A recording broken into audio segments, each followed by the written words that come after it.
Денеска на седница на Централниот комитет на Единствена Македонија се донесени неколку одлуки, според моје мислење, како од значајна за партијата, така и за државата.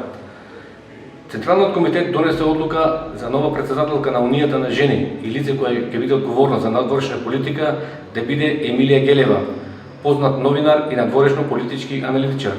Исто така донесена е одлука за пререгистрација на партијата, бидејќи согласно законот за политичките партии, партиите се во обврска на секој 4 години да се пререгистрираат со 1000 поединечно дадени изјави на нотар. Бидејќи во овој период нас не истече 4 годишниот мандат од последната пререгистрација, денеска донесовме одлука за нова пререгистрација на партијата. Исто така донесени се неколку заклучоци во контекст на идното действување на партијата. Па така донесен заклучок идниот конгрес на партијата да се одржи некаде крајот на годината.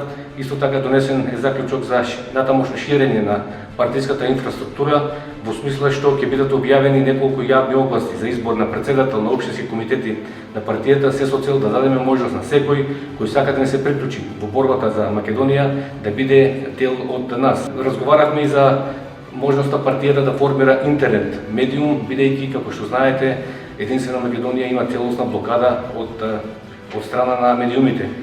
Не донесме формална одлука, меѓутоа расправавме, разменивме мислења и околу можниот иден настап на партијата на следните избори кои што треба да се одржат до година. Во оваа насока сакав да го слушнам мислењето на членовите на Централниот комитет околу нашето идно изборно настапување следната година кога се очекува да има редовни парламентарни избори.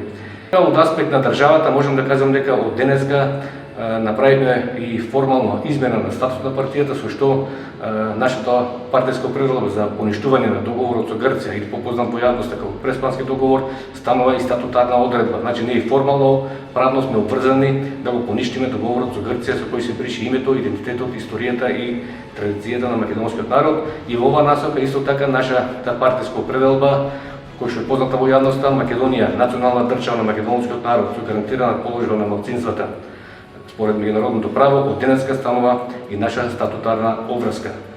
На крај да ги повикам сите во Република Македонија кои што сакаат да бидат дел од нас, да ни се приклучат и да ја продолжиме битката за Македонија и македонците.